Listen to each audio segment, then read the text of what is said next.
and welcome to the show, ladies and gentlemen. The messages of inspirational stories is proudly brought to you today by the good guys at the 6minutewebinar.com. And this week has been a wonderful week. Mr. Rennie Gable has been our guest all week. Donna, he's had to put up with me every single day, and he still likes us. I know, but that's only because I sent him a check. Oh, okay. Speaking of sending someone a check, could you make one to the Jim Grant Foundation? It's a very worthy foundation, I can assure you. I might be out of checks, but I'll check. Yeah. Well, yeah, just as the old saying goes, put it on my account on account it ain't no count. But right. you know, ladies and gentlemen, earlier this week on Monday, Rennie spent time on the problem. A question like, where did you learn how to handle money? Right. And we talked quite a bit about how, you know, colleges, kids that go to college, they run up a huge student loan debt, and nobody there teaches them how to pay off that debt or even balance a checkbook. And the reason why is very simple. They don't know it either, right. The professors. And we did a word association exercise and how poverty and prosperity thinking, the difference between the two. And he shared with us the 3 secrets of the wealthy.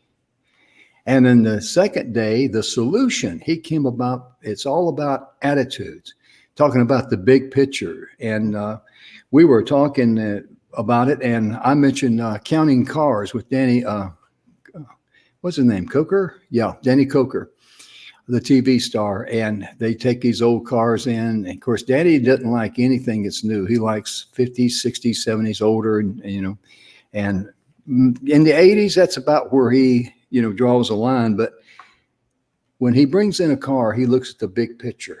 This is what this car can be restored to its glory. And Kevin and his other crew, they're looking, okay, we got to replace that. We got to do this. Oh my goodness, got rust over here. That whole panel's got to be replaced. Right. Those are details. And so that's the difference, because the wealthy people, they look at the end result in mind, you might say. Mm-hmm. And then yesterday, the financial tools, he has a lot of forms on there, and it's on his website too. We'll put his website up in just a moment. And today, he's going to be talking to us about investments. And I don't want to steal any more of his thunder, because if I do, I will slaughter it up one side and slice it down the other, because I know me. But Donna, it's so good to be with you today, my lady. Well, good to be back. You know, I'm really excited because I honestly believe that the easy fundamental approaches, and that's what I love about Rennie, is he doesn't make it complex. Mm-hmm. Right? It doesn't make it complicated. It doesn't need to be like, you know, Greek mythology to understand it. And simple is better. And we all can benefit by learning, even if you walk away with 1 or 2 tools to better your future for yourself and your family. Absolutely. God, what a blessing. What a blessing. Oh, yeah, absolutely. And I'm going to let you open up the door, let him in, and welcome him to the show. Absolutely. Well, Rennie, thank you for being here again today. And I know you got that check I sent you for you know, putting up with Jim. Yeah, the only problem is when I took it to the bank, they said it was no good. Oh, I forgot to write in a dollar amount. Oh, you left it up to me. You're so sweet, Donna. Yeah. Well, welcome back. You know, it's so exciting. Of course, I'm not on Monday through Wednesday, but I went back and watched the replays, and I'll go back again so I can take notes. And that's something I would encourage everybody out there to do. If you think you missed something, please go to our YouTube channel, go to our Facebook channel, and watch it again and write your notes down so that you can advance your life and have control over it the way you want to. Oh, that's absolutely correct. Thank you for mentioning that, Donna, because our YouTube channel is Messages of Inspirational Stories TV show. And on Facebook, we go by the same name, Messages of Inspirational Stories TV show. And you can follow you can see some of the other shows there. And it's just all of our, and our YouTube link is there. So you can click on that and you're good to go. And there's a lot of great information there. In fact, today I got a message from my granddaughter, Michaela Vidal. She said she's going to be listening in again today. She handles she's our VA, and she's going to be listening in today because she knows Rennie is going to teach her how to do some investments. And I'll put she's very successful at that because in my old age, she might want to take care of me. Just kidding, baby girl. Just kidding. But Rennie, I tell you, today you're going to be sharing some great information with people about investments because you identified the problem and you shared some of the things along the way, the tools, and also the tools that you wanted to share, all the paperwork. Where can people find that at, please? They can send an email to me, Rennie at wealthonanyincome.com, and I'll reply with the forms that I wasn't able to post on the when we shared our screen. I'll just email them out to the same way to anybody who sends an email to me. Yeah. Because it's very important to be able to keep track of your expenditures. Because how many times I used the example yesterday, you may have 3 or 4 $20 bills in your pocket and you turn around after a couple of stops at a convenience store and you go like, wait a minute, I've only got 120 and 110 and 5 and some ones. I mean, where'd it go to? And that's exactly what happens if you don't keep track of your money. It gets evaporated and you don't have a clue where it went to. Whereas if you're the wealthy, oh my goodness, John D. Rockefeller, Rennie, you shared that story yesterday. Share it with these folks again today, sir. Well, it's just that I had seen a ledger. It was I was watching a biography program, and it showed a ledger that he kept when he was 11 years of age. It'd been around 1850, and it showed every penny he brought into his life and where he spent every penny. And back then a penny meant something. Oh yeah. The point being, he didn't give that habit up when he was a billionaire. And what I'm getting at is, if it's good enough for the wealthiest people in the world to track their money, well, maybe it'll work for ordinary folks as well. Right. And the moral of that story is too, that once he became a billionaire, it did not change him, because you're going to be who you are in your heart, whether you got, $1 million in the bank or 10 cents in your pocket. Now, I gave this quote from Warren Buffett, I think, before, but I love it so much. And it's right along the lines of what you're saying, Jim. He said, of the billionaires I've met, money just brings out the basic traits in them. If they were jerks before they had money, they were simply jerks with $1 billion. Isn't that the truth? That's the truth. Hey, when the good person becomes wealthy, they're still a good person. Right.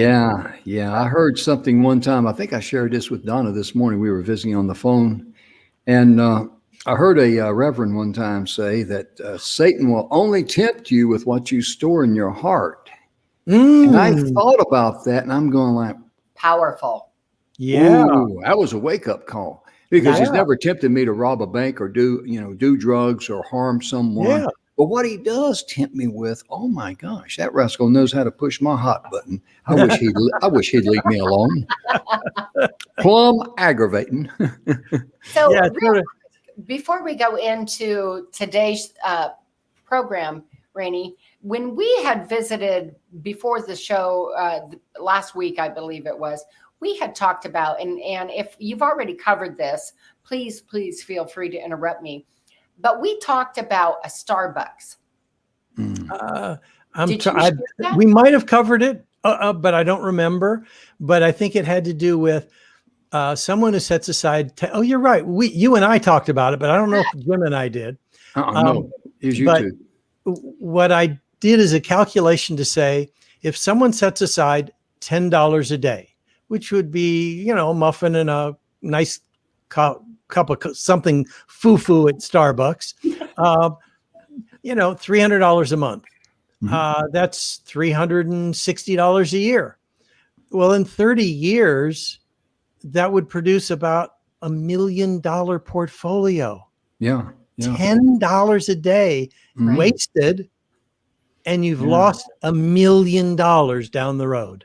Yeah. Yeah. That goes back what I'm saying about having that, four $20 bills in your pocket. You Yeah. go to the convenience store a couple of times and poof, it's gone. And I remember I've looked at that many times. I thought, good grief, you spend the first 20 and you're okay, and then next thing you know, you only got one left and you're like, huh? Yeah. Yeah. It That's just, and no one was in your wallet except you know. Right. Yeah, but that's like the story I told about the attorney who was $12,000 behind on Mm, paying his income taxes. yeah. I asked him to just track where he spends his money, everything. I don't care if it's a quarter in the parking meter, but just track it for 6 weeks.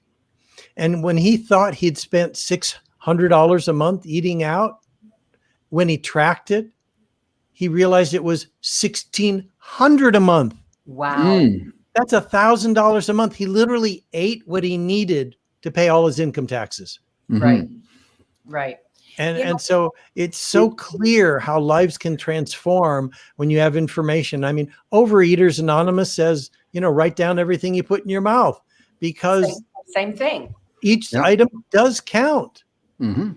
Well, 4.5 years ago, after I moved back to Arizona, I took a hard look at my budget, and I realized there were so many areas that I could trim the fat, if you will. Yeah. Mhm. And when I did that and I added up in a year, it was astounding. It was $4,000 a year I save. Yeah. Yeah. Wow. Now I got to tell you, I'm biased against the budgets. Well, Mhm. by budget, I mean my outgo against my, what I had coming in against what I was going out. And I was like, now wait a minute. I don't like this. Something isn't feeling right. Like, the cable bill. That Yeah. was like, cut. Yeah. Let's put some joy into the process. And the reason Exactly. I say I don't like budgets is because everyone feels restriction and lack and sacrifice. Like you said, okay, you cut the cable bill. But here's what I like to have people do: consider adopting a spending plan. Let's Right. spend money in alignment with the goals you want to achieve. So let's look forward and determine where you want to be. It's not just about the money, but what do you want to accomplish? And as you're spending money, measure the level of pleasure based on where you're spending it. As an Mhm. example, I don't like spending a lot of money on gasoline. I mean, I can Amen. afford it, but that's not the point. Right. Mhm. And I also don't enjoy sitting in a car, sitting on the freeway while no one's moving. Just don't like it. So what I do is I take a motorcycle almost everywhere I go. And so one, I spend less on gasoline. And two, I don't care if everyone on the freeway stopped. It ain't stopping me. Mhm. Right. So it's measuring the level of pleasure. I don't get a lot of pleasure out of driving a car. I get more Mhm. pleasure out of riding the motorbike. You're out there riding in the wind, my man. Right. Well, I had a lot of pleasure saving money at the end of the year. I'm not going to lie about it. Yeah, I was like, yes. And Because she went out and bought herself something that cost $4,000 just to celebrate. Yeah, a nice cocktail dress, right? There you go. Oh yeah. But seriously, we all work hard for our money, and Right. when to me, it wasn't really a budget. It was more about what is going on here. I think I'm missing something. Yeah. And that's when I took a hard look at it. Like a lot of times we overinsure ourselves on our vehicles. Yeah. There's just like so many little things that we can take a look at. And I'm a big firm believer. You've got to look at what your household is first before you can do anything else. Right. Yeah. And so I'm telling you, when I save that money, whatever you want to call it, budget, spending plan, I was happier than a lark. Yeah. And the only adjustment is, okay, what do you want to have down the road? And for me, it was really, I don't want to work for a living. I want to be in a situation where if I want to work, I can choose to work. If I don't want to work, I can choose not to work. Right. And so for me, that's really what it was all about. And to do that, that money had to buy assets that would create an income, whether I was working or not working. Right. Mhm. And so the spending plan that I was operating by was really, am I getting the pleasure for based on how much money I spent in this area? Like, I'll spend a lot more money eating out than I will at the grocery store because eating out gives me more pleasure than going to the grocery store. So it's an individual thing. What Right. is it that's going to give you pleasure? And it makes it helpful rather than, oh, I can't spend more than this at the grocery store, or I can't spend more than this eating out. No, if it's Yeah. an area that I enjoy, I'll move money from some other category Yeah. into the one I want to do more of. Yeah, about the only time I've seen people happy at the grocery stores when last year during COVID, when it first kicked off. Hey, we got toilet paper, Oh, hot dog, yippee! You know, You know, oh yeah. let's. you brought up a really interesting point, and I'd like to take a moment to share this. When I was still living in Ohio, and my kids' friends would come over, and they were having some money issues, and they had newly moved out, and some of them were newly married, and they're like, we're having a hard time paying our bills, and they'd always call me Mama Donna, and they say, Mama Donna, what do we do? And I say, okay, baby, let's talk about your bills. And I say, okay, the basics. What's your utilities? What's your rent, etc. And I said, now, what do you spend on food? And this is just so beautiful. And they're like, well, gosh, we don't really spend that much money at the grocery store. We spend like maybe $50 a week. And I said, really? I said, what do you eat out? And they're like, oh, well, that's not groceries. I said, darling, if you're putting food in your mouth, then it's groceries. I don't care whether you're eating out or you're buying it at the grocery store. So you need to add your eating out budget into your grocery to see if you're overspending there and you can't make your other bills. Yeah. And they're like, Yeah. oh my gosh, I never saw it like that. And I'm It- like, hello. Yeah, it's like I call it. Yeah, I separate meals out from groceries because I want to look at them separately. But I'm definitely looking at them. Number one, and number two, one of the things we covered on one of the forums is called a spending plan memory jogger, because people don't remember where they spent their money, and right. so I might say to someone, "Well, what do you spend on clothing?" And they'll say, "Well, I hardly ever buy clothing." But guess what? The laundromat, the dry cleaner, repairing your shoes, buying jewelry, all that's a part of a clothing expense. Right. It sure is, and I know that there's been people in the past, I didn't know their personal finances or anything like that, but I became convinced of the amount of money they were earning, and they're paying child care, and they got clothes they got to wear, they got gas they're going to burn, then they eat, rather than go home and cook, they buy grocery or buy some fast food Meals or whatever out for or whatever, supper. yeah. Yeah. And I know that they're doing it for free. I mean, there's no way they could be coming out, even or ahead. Oh, I mean, it's just, because time they get done paying the babysitters, buying clothes, gas, all that, and then buying supper. I mean, it just doesn't come out. It really doesn't. yeah, Right. yeah. And There's no I'm not balance. saying everyone's like that, but I've known a couple of people like that I really thought that's what was happening in their life based on I had an idea of what they were earning. Yeah. But see there, if you have that spending plan and you sit down and just do the math, you can say, hey, we got a problem, Yeah. Or they can sit down and say, hey, you know where we can go on vacation this year Hmm. based on what we're doing? Yeah. Right. Besides the backyard. Yeah. Yeah. Besides pitching a tent in the backyard. Yeah. Or if they don't have a house, it could be someone else's backyard. There you go. There you go. Go down to the park, I mean, just. Right. 28 years ago, when I had my first child, of course, your first child, you're, I hate to say it, but you're kind of dumb. You really don't know a whole lot. Okay. And I remember, and he was a big eater, and I mean a big eater. And I bought the baby food, and it wasn't like I'd go to the grocery and I'd buy, 6 or 7 jars at a time. I'd buy like 25, 30. This kid ate. And by the time my second one came along, I said, this is crazy. And so I started making the basics, Mhm. the peas, the carrots, the Yeah. potatoes, right? And then as they got older, I just would make sure that whatever we were eating, as long as it wasn't too spicy or what have you, was uh, baby fine, right? So it was, I Mhm. put it through the blender and Yeah. I gave it to my children. And I was amazed. Now, I didn't keep track of it because I never, this is horrible, but I never want to have to come back to my kids and say, Yeah. do you know how much I spent Yeah. on food like this for you? But I know that based on my firstborn, I was saving a boatload of money that I was already had in my household. Yeah. Mhm.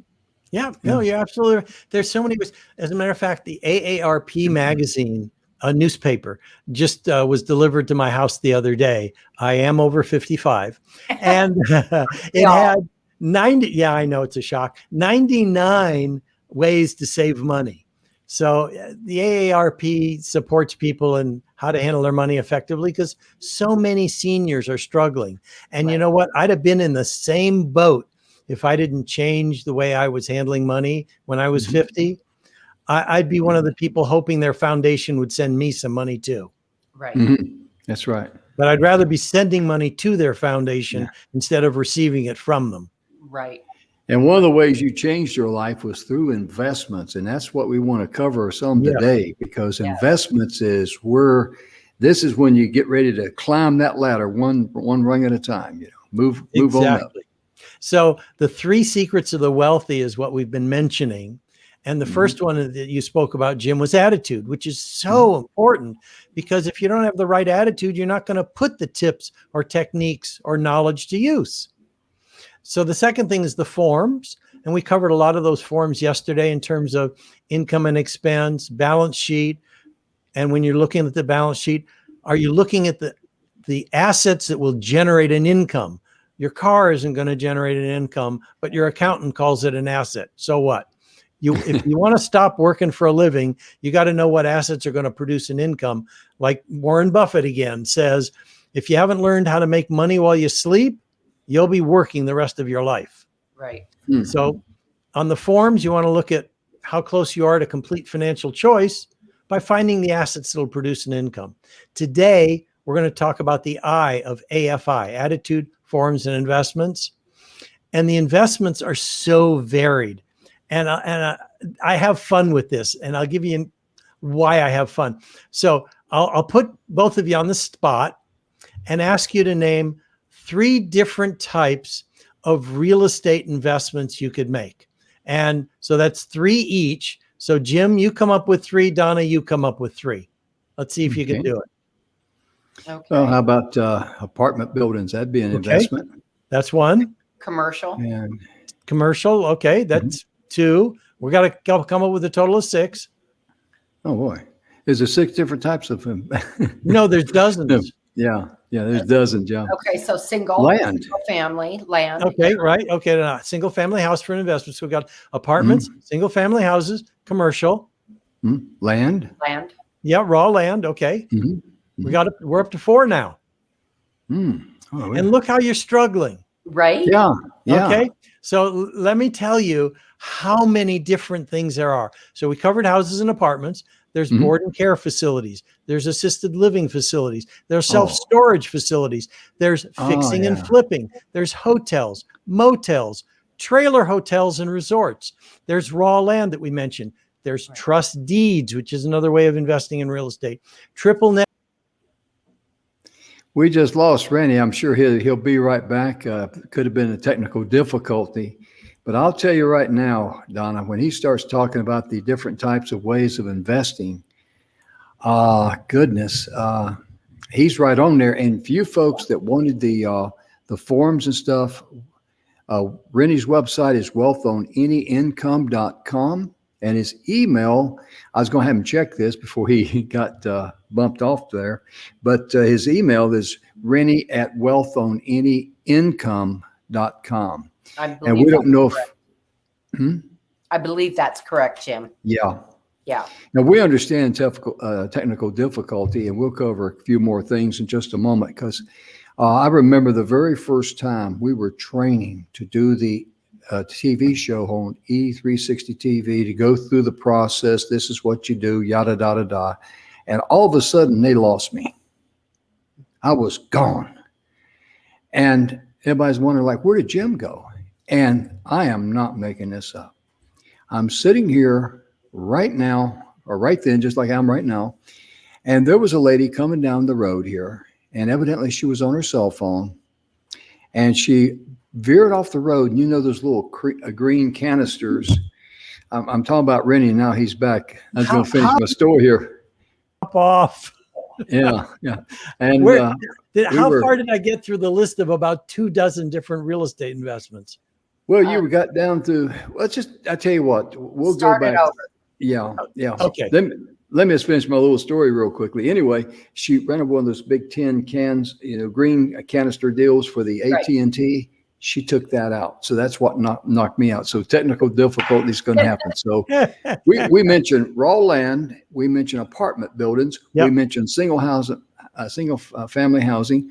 We mentioned commercial property. We mentioned raw land. And so, you got about 5 out of what I just had was 24 things that I'll just skip through quickly. Okay. So all right. The things we didn't cover were board and care, assisted living facilities, self-storage facilities, buying houses to fix and flip, hotels, motels, trailer hotels or resorts. We covered raw land, trust deeds, triple net leases, land leases, real estate investment trusts or REITs. Airbnb, mobile home, vacation rentals, distressed notes, tax liens, mineral rights, student housing. There are so many things just in the real estate category.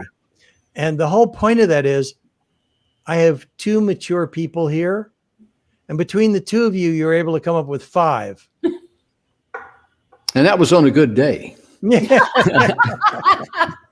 So when someone says, I can't invest in real estate, I don't have enough money to buy a house, there's so many other things. Now, some of them, I'll have to admit, require someone to be what's called an accredited investor. Right. And an accredited investor is someone who has a high net worth and or a high income. Right. As an example, for a single person, I think it's $300,000 a year and a net worth of at least $1 million, which does not count their house. So if they don't have that, there's certain investments they are not allowed to participate in. Okay. So all I did so far was just cover what, I should have started this with the comment that wealthy people are not limited to stocks, bonds, and mutual funds. Yeah. Because to me, stocks and bonds and things like that, that's, I don't feel comfortable in that arena. It's too, I don't know. I just don't feel comfortable with it. I can tell you why I'm not comfortable in it. I mean, we're doing very well with it, but I've got an experienced portfolio manager and we talk about the stuff and the strategies together. But the reason I'm not comfortable is I've got control issues. If I buy a share of General Motors stock or Tesla, it doesn't make any difference. And I don't like the way they designed the taillights on the car. What do you think they're going to tell me? Well, it won't be nice and it'll probably be vulgar. But the point is, I've got no input into any of the corporations where I might buy some stock. Right. Now, if I were Warren Buffett, they'll listen to him. Right. But I'm not Warren Buffett. And so I've got no control in terms of corporate stocks. But when it comes to real estate, I do have the control. As an example, with an apartment building, I determine where I'm going to buy it, if I remodel it, who the tenants are going to be, if I sell it, if I refinance it. I'm in control.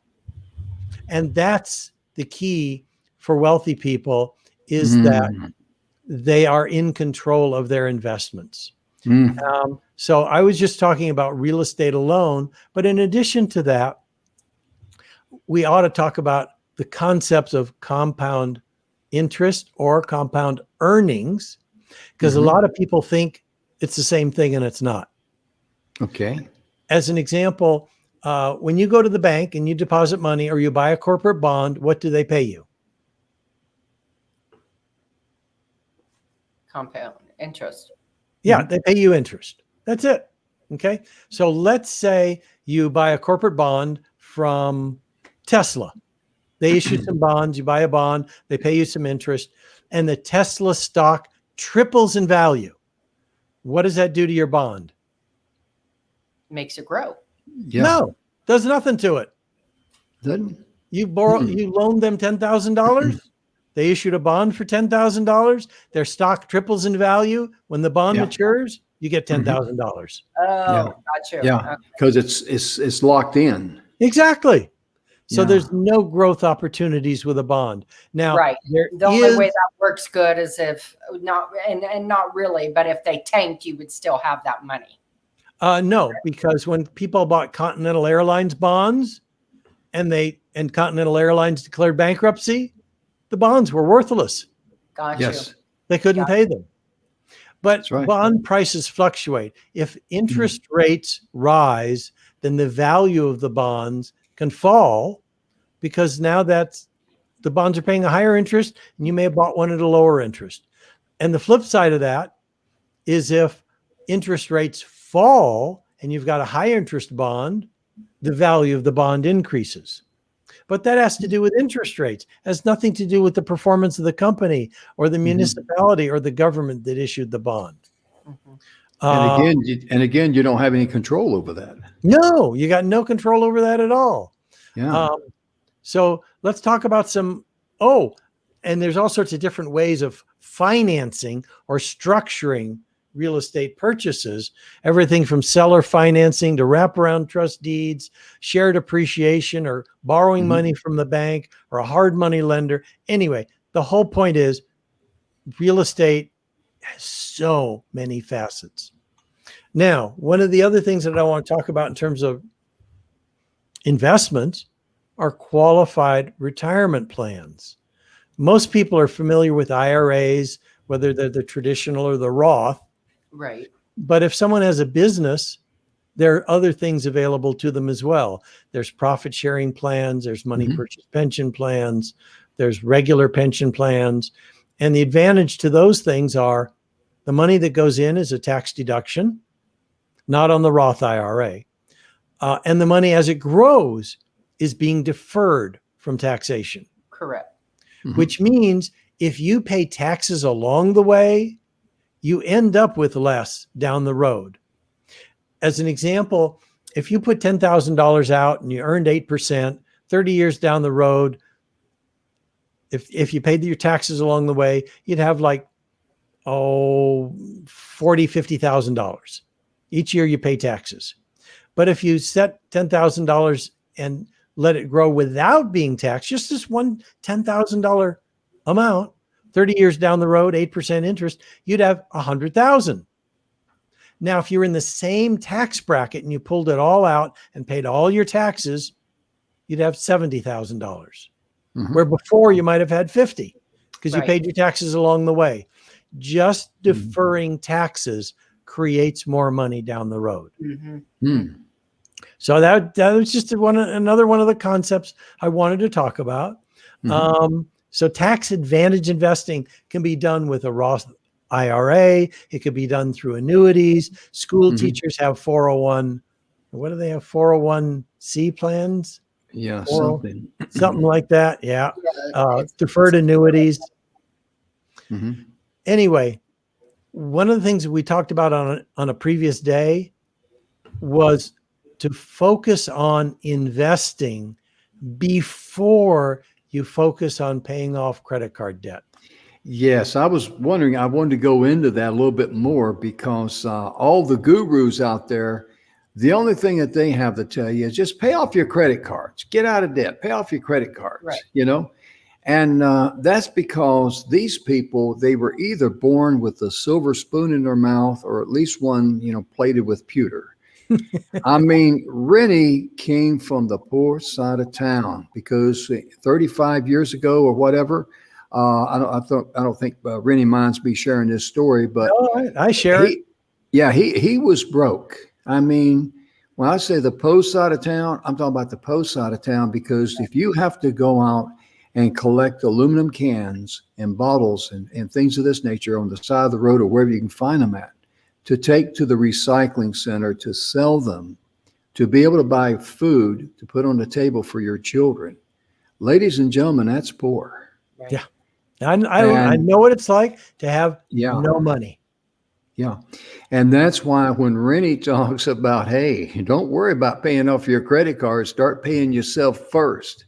I want you to pick up right there and share that with them before, as we go forward, sir. Absolutely. There's several things that fall into place when someone pays themselves first. It's a 5,000-year-old concept. It'll still be working when all of us are dust. And I say that when you pay yourself first from the money that's coming in and you set it aside to keep for the rest of your life, and that's the money you invest, so it produces an income.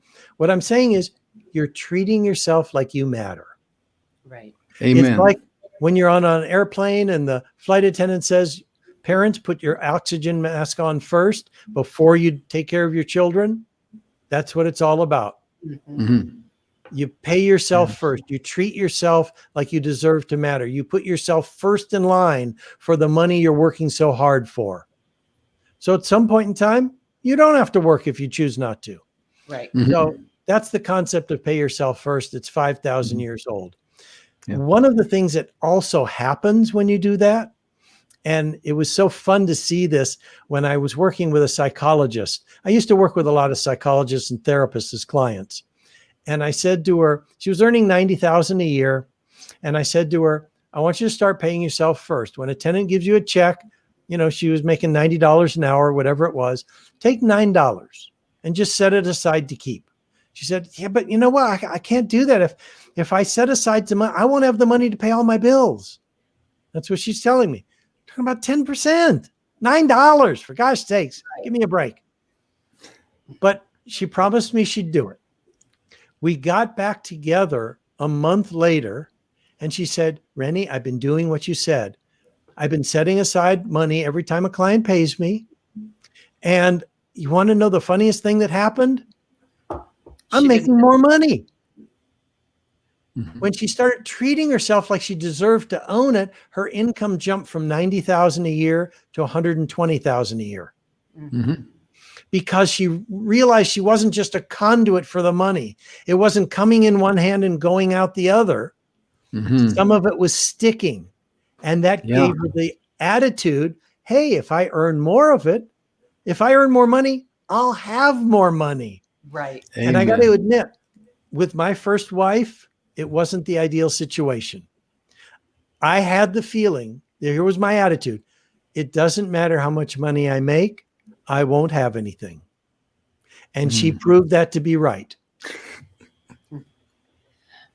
Well, I have Oh my a goodness. question along those lines. Where are you at, Rainey, on making sure that people have, when you take a little bit out and put it in a savings account for that backup, for Mhm.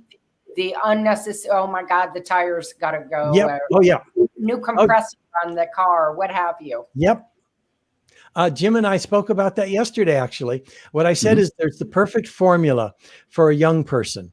If they just live on 80% of what is arriving in their hands, they could squander the rest but if they're setting 10% aside for the future and 10% aside for what will go wrong, like they don't know when the car is going to break down. They don't know when the Mhm. water heater is going to burst. Right.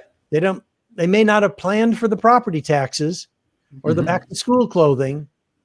That's going to be where that 10% comes in handy. So they Mhm. set up two accounts. One is called spend later and the other is called keep forever. Right. Mhm. So it's 10% in each. Works beautiful for young people. Mhm. And doesn't even matter what they do with the other 80%. It's all going to work out. Right. Yeah, And and one of the things that I've told my children, who one of my children recently bought a home, I said, if you're really paying attention, like that first month we get in, and you get a home and you don't have that payment, And if you can make that payment, it cuts off like, I think it's something like 10 years off of your mortgage. Oh, by making an extra payment, like paying Yes. once a week or something Well, instead of no, once a month?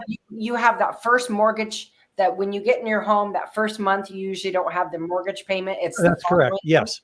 Right. Doesn't start till the second month. Yes. Right. So when you pay that first one, just like it was going to be there, if you can all do it, it takes off a boatload of years off the end of the loan. And it's right. And it's money that you're going to be spending anyway. Yeah. Now, for me, because I'm simple-minded, I don't know what to do till the bank sends me something telling me where to send the money. Right. So one of the things that is also available is sending an extra $100 with each mortgage payment. Right. That'll wipe it out years and years sooner, saving tens of thousands of dollars of interest. Right. But you know what? In a way, it doesn't matter, because at interest rates of 2%, it makes more sense not to pay off your mortgage, but take that money and invest it at 6, 8, 10, 12% instead. Mm-hmm. And if your interest rate's too high, get it refinanced. Oh, absolutely. I mean, I hear on the radio every day, well, you know, whatever company, and 1.99% interest, 2.25% interest. At that, I mean, my wife and I, after the house was paid off, we're figuring, oh, we're so happy. The house is paid off. There's no mortgage. We're talking to friends of ours. He happened to be a vice president with Bear Stearns back when they existed. And he said, why would you have a paid off house? He said, why don't you borrow back the money and invest it? I thought about it, and then we thought about it and said, So we borrowed money at 3%. We turned around and invested it at 7%. Our house is now generating 4% profit. So the investment's making the house payment, and we got an extra 4% to live on. Right. But then there are other people who would borrow the money and then go on vacation. Or they borrow the money and add on to the house. They wouldn't have it to invest that would generate an income. And that's the trap, because I meet too many people because they haven't learned the foundations. And Donna, one of the things that you said early on when we started the call was you were talking about the fundamentals. And I call that the foundations. 9 out of 10 people are not taught the basics. They're not taught the fundamentals. They're not taught the foundations. And that's the key to creating wealth. It's the little stuff you've been talking about. I mean, I get people who talk about buying cryptocurrency, but they don't know if they have enough money for groceries. It's silly stuff. Right. Or people who buy a house and they do fix and flip. You know, and the money comes in and they got a big potload of money, but they don't know how to handle it effectively. Just because a bunch of money came in doesn't mean they know what to do with it on a foundational level. Right. That's right. Yeah. Because money's only potential power. You got to be able to have a mind behind it and understand it and can master it, because a lot of times money masters people. Oh, yeah. That's where they run into a train wreck. And I was just going to mention earlier what you were talking about, 20%, split it up into two funds of 10% and 10%. 10% for the future, that's, you know, you're not going to touch, and 10% for reserve for the rainy days. But when it comes to that 20%, just because you have access to it, you got to look at that just like it's the electric bill that you paid. You can't go to the electric company and bring back some money. No. Yeah. So that is, you got to make a commitment. That comes under discipline. Right. Exactly. And that's why I say so often, wealth creation, and it doesn't matter if it's wealth creation, it doesn't matter if it's building a business, it doesn't matter if it's relationships. Wealth creation is a team sport, not a solo sport. Yeah, I like that. I mean, you don't have, like, this is my third marriage. It's my best marriage. This is I am done getting married. It's been 23 years we're together. But the point is, she and I have the right attitude. Right. We can support one another in the finances. With my Mm. first wife, like I said, the attitude was, it doesn't matter how much I make, I won't have anything. And she made that come true. Right. It's a team sport, creating wealth. And my It wife is. and I are a team. It is. Yeah. I remember my father always told me that when he got a raise, he was a 10-year professor at ASU. Mhm. And when he would get a raise, he would put that money into investments and savings. Mhm. He Yeah. always lived off of the base. Yeah. He said, I don't go and go, well, dang, I got me a raise. And so we can do this and we can do that. He was extremely disciplined with Mhm. his money. And he said, and he looked at me and he said, remember that, because there's going to be a day that if you don't do it, Donna, it's going to bite you right square in the butt. But the sad thing is, your dad was so rare. Mhm. Right. Most people don't have parents like that. Yeah. 9 out of 10 people don't have parents like that. Or even if the parents know that stuff, they don't teach it to their kids. But Right. most parents don't know, they can't teach what they don't know. Mhm. Right. Teachers Right. can't even teach what they've not learned. So, And I was always a big proponent when my children were young to do a little summer school so that they wouldn't forget.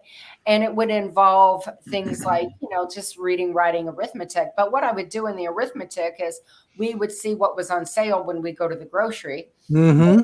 I would make them say, okay, if this store has this for this price and this store has it for this price, what's the best price per ounce? Yeah. Mm. Yeah. Yeah. Doing the That's math that's Right. using the real world to teach math. Exactly. And then, Yeah. when they got to be teenagers, of course, they Yeah. would roll their eyes and like, Mom, that's so stupid.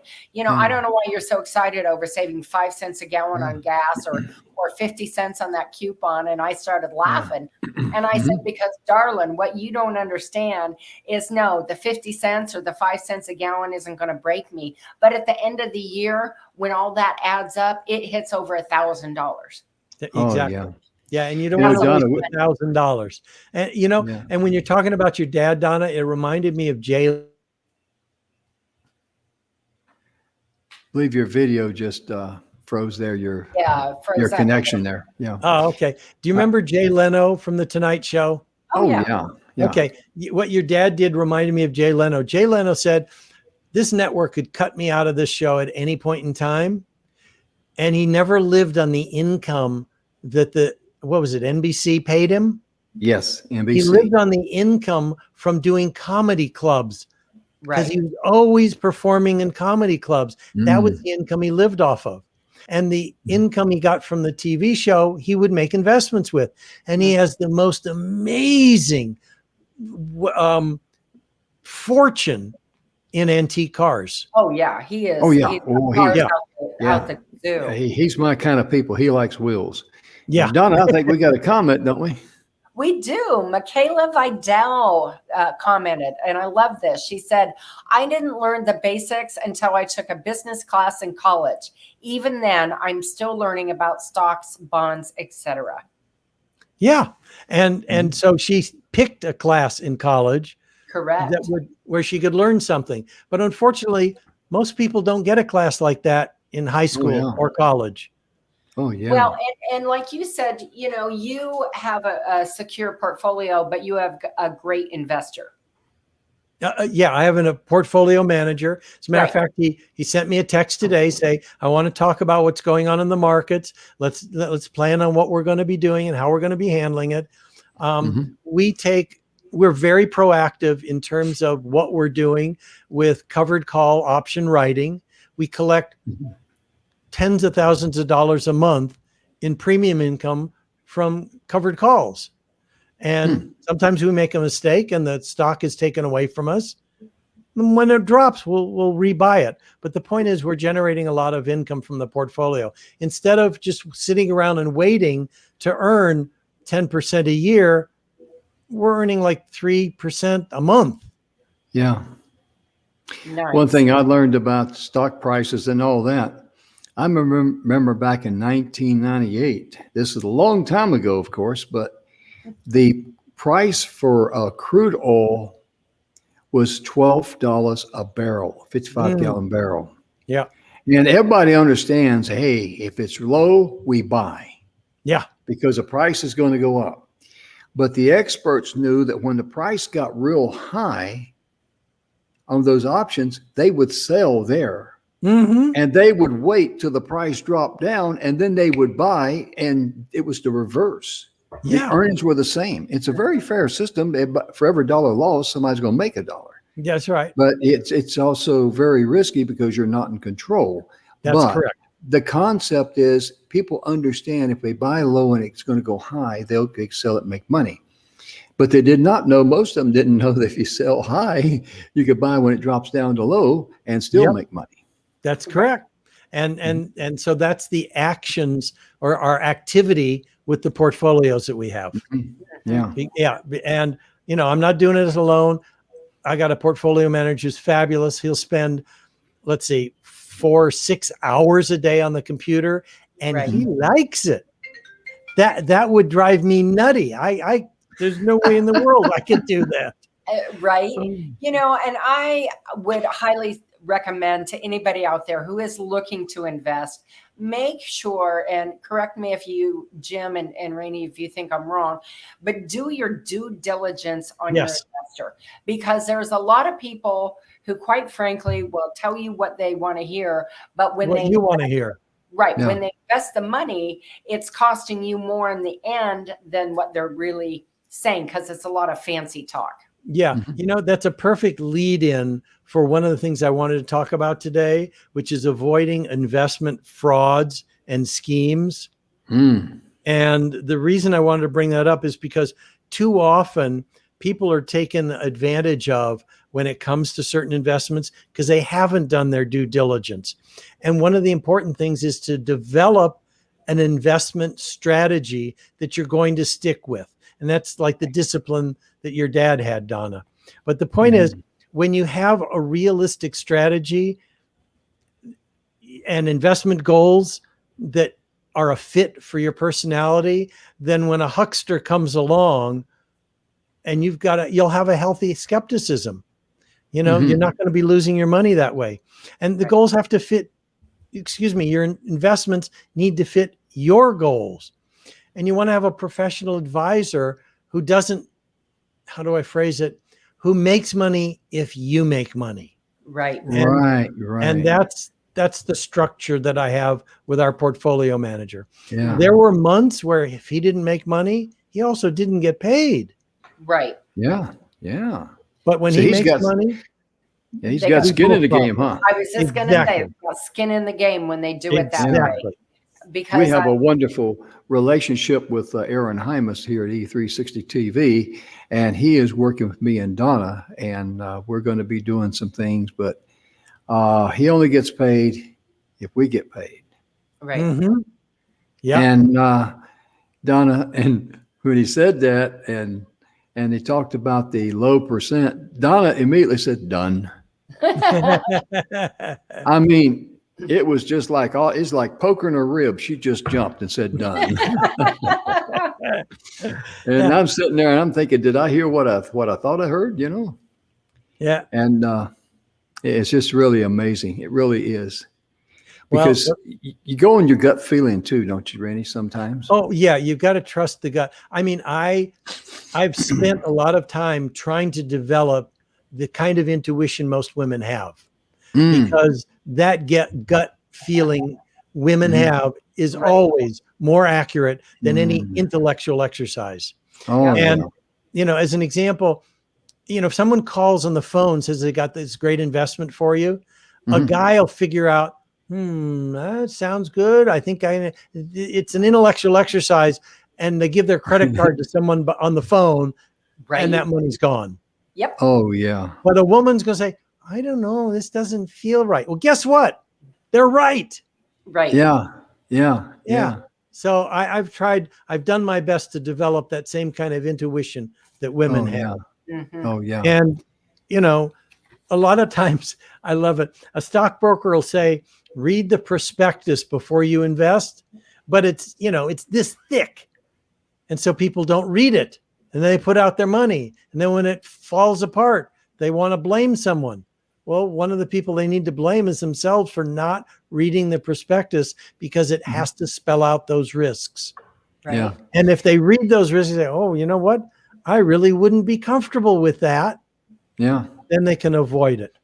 That's just And- like on an insurance policy. Don't read what's covered. Go to the exclusions and read what's excluded. That's Oh, what's going yeah. to snake bite you in the dark. Right. Yeah. It's so many out there are, they only talk about the, the good, but the bad, when it happens, will fall apart. Oh, exactly. And, and yeah. that's like hucksters who what I want to say, claim they're giving you something special because you're a member of some group, some religion, some whatever, and They like the way you called, look. you know what that's called? There's a term for it. It's called affinity fraud. So there's an actual term for being taken advantage of because you're in a special religion or race or ethnicity or whatever. And, you just can't take exaggerated promises at face value, and don't get hustled by the high pressure tactics. Those are the things that lead people astray. It's what do they call it? It's letting the greed factor take control of your thinking. Right. Yeah. And, and I'd like to point out, I know that there's a lot of things going around the internet via, whether it's internet, phone, what have you, that they're targeting older folks. Oh, and yeah. Older folks, Absolutely. I'm saying, 80 plus.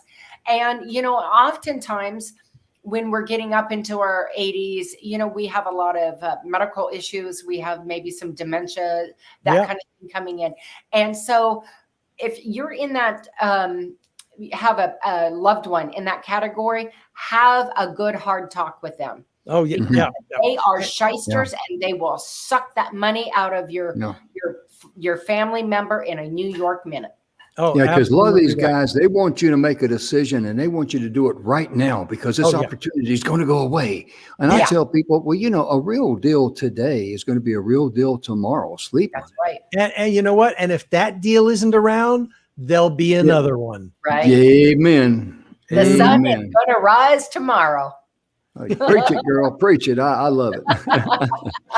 We got about 2.5 minutes left, and I'm going to give Rennie a chance to share because tomorrow is going to be kind of like a wrap up, but there's some things we haven't covered. So, Rennie, just share with what you would like to talk about tomorrow and with the audience, please, sir.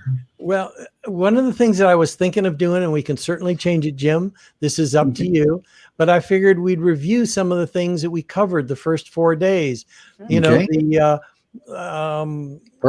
people learned how to handle money, or the poverty and prosperity thinking, a reminder of the 3 secrets of the wealthy, how paradigms and our view of the world influences what we do, and what it takes to create a 5-year goal. And maybe if I figure out how to share the screen, I can show the forms like the debt elimination form or the cash flow form. We talked about different investments today and, how you can actually get started, which we didn't talk about, with as little as $10, $15. We want to cover thousands that of dollars tomorrow. to start investing. I think that is brilliant because a lot of people right now, that's all they've got to work with. Yes. And that's a starting point. It really is. Absolutely. And it could be the cornerstone of their future. So, ladies and gentlemen, be sure and tune in tomorrow. We're out of time. And be sure and tell your neighbors and friends, anyone that you know of that could use this valuable information. And another good reason to tune in, listen up. You know how brilliant Rennie is, and he's a multi-millionaire, but show up just if he knows how to share a screen. Because if a guy can't share a screen on here and can make millions of dollars, you can too. Darn right. That's right. So I can't share a screen either. So that means I'm on my way up, But thank you so much for tuning in, and be sure and love yourself first so you can love others. Most importantly, if it's your birthday, happy birthday to you. And remember, Donna voted on this, and she was unanimous in that vote, that all birthday cake, sweets, whatever you like that's special to you, that's health food on your birthday. We'll see you tomorrow, same time, same station. Rennie will be with us. Be sure and tune in. Most importantly, if you have questions, let us know. Rennie will be glad to ask those. Bye-bye. Answer We'll them. see you tomorrow. You Folks. got it. Bye. See you tomorrow.